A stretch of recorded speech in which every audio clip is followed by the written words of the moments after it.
समुद्र किसी का नहीं है। नहीं। समुद्र उसी का है जिसमें उसे जीतने की हिम्मत हो। और आज हम एक ऐसे ही आदमी की कहानी पर बात करने वाले हैं। बिल्कुल।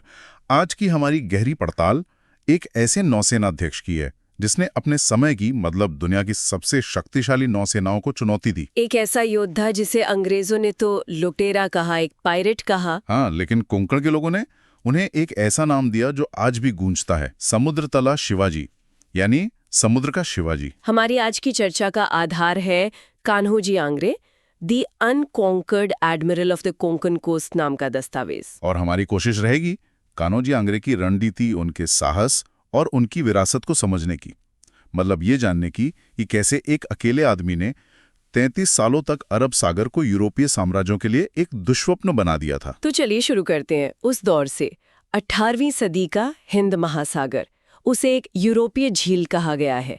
ये कैसा माहौल था? देखिए, ये एक बेहद डरावना माहौल था, खासकर किसी भी भारतीय व्यापारी के लिए। पुर्तगालियों का एक सिस्टम था ना। हाँ, कार्ताज सिस्टम। ये क्या था असल में? मतलब सीधी सीधी वसूली। सीधी सीधी वसूली। आप इसे समुद्री दादागिरी कह सकती हैं।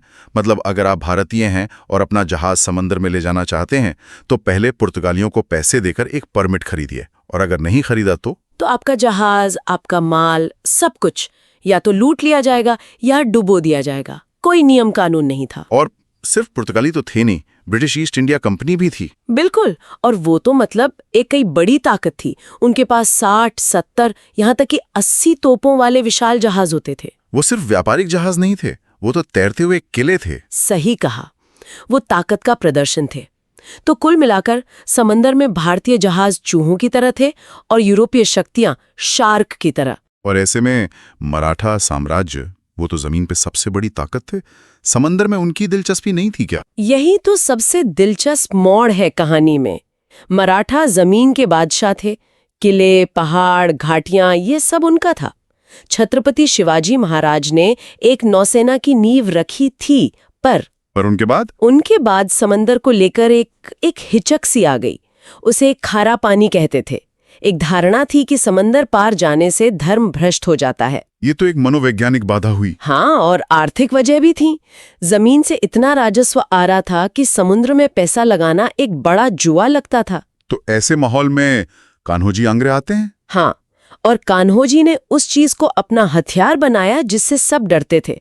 उन्होंने कोंकण के चट्टानी, उथले और खतरनाक तट को देखा और कहा, मैं उन्हें यहाँ लड़ने पर मजबूर करूंगा, अपनी शर्तों पर। उन्होंने सिर्फ एक नौसेना नहीं बनाई, उन्होंने युद्ध का एक नया सिद्धांत ही बना दिया। ठीक है, तो उन्होंने नौसेना तो बना ली, लेकिन सवाल वही है, कुछ छोटी छोटी नावों से वो 80 तोपों वाले ब्रिटिश युद्धपोतों का मुकाबला करते कैसे?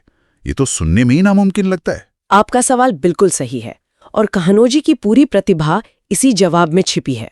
वो जानते थे कि आमने सामने की लड़ाई में वो 1 घंटा भी नहीं टिकेंगे। तो उन्होंने क्या किया? उन्होंने उनके नियमों से खेलने से ही मना कर दिया।